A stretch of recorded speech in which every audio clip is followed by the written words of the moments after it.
আরবের আরামকো তেল শোধনাগারে ড্রোন হামলা চালিয়েছে ইরান। এই হামলার পর সৌদি আরামকো রাস তানুরা রিফাইনারি কার্যক্রম বন্ধ করে দেয়। এছাড়া স্থাপনাটিতে আগুনও লেগে যায়, যদিও দ্রুতই আগুন নিয়ন্ত্রণে আনা সম্ভব হয়েছে। এশিয়া, ইউরোপ ও যুক্তরাষ্ট্রে তেল রপ্তানিতে এই শোধনাগারটি খুবই গুরুত্বপূর্ণ। এখানকার যে কোনো সমস্যায় আন্তর্জাতিক বাজারে অপরিশোধিত তেলের দাম বাড়তে পারে। বৈশ্বিক জ্বালানি বাজারে অস্থিরতা তৈরির আশঙ্কাও থাকে। এছাড়া ইরান ইসরায়েল যুক্তরাষ্ট্র যুদ্ধের তৃতীয় দিনে কুয়েতের স্থানীয় সময় সকালে দেশটির আকাশে মার্কিন বিমান বাহিনীর F-50 যুদ্ধ বিমান বিধ্বস্ত করে তেহরান। এতে 2 জন আহত হয়েছেন।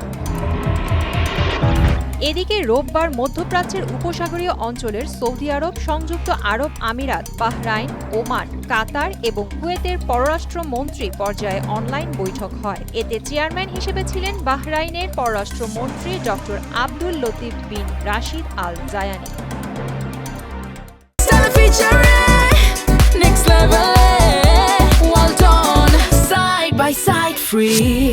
বৈঠকে জিসিসির পররাষ্ট্রমন্ত্রীরা ইরানি হামলার কঠোর নিন্দা জানিয়ে বলেন, সামরিক বেসামরিক সব স্থাপনা এবং সাধারণ মানুষও হামলার লক্ষ্যবস্তু হয়েছে, যা মধ্যপ্রাচ্যের অন্যান্য দেশের সার্বভৌমত্ব, আন্তর্জাতিক আইন এবং ভালো প্রতিবেশী সুলভ নীতির গুরুতর লঙ্ঘন। জিসিসি সনদ এবং যৌথ প্রতিরক্ষা চুক্তি অনুযায়ী কোনো সদস্য রাষ্ট্র হামলার শিকার হলে তা পুরো জিসিসির ওপর হামলা বলে বিবেচনা করা হবে।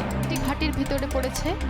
অন্যদিকে লেবাননে ভয়াবহ বিমান হামলা চালিয়েছে ইসরায়েল। এতে অন্তত 31 জন নিহত ও আরও 149 জন আহত হয়েছেন। হিজবুল্লাহর বিরুদ্ধে আক্রমণাত্মক অভিযান শুরুর ঘোষণা দিয়েছে দেশটি। মধ্যপ্রাচ্যের চলমান এই সংঘাত আঞ্চলিক নিরাপত্তা, জ্বালানি সরবরাহ এবং বৈশ্বিক অর্থনীতির ওপর বড় প্রভাব ফেলতে পারে বলে মনে করছেন বিশ্লেষকরা।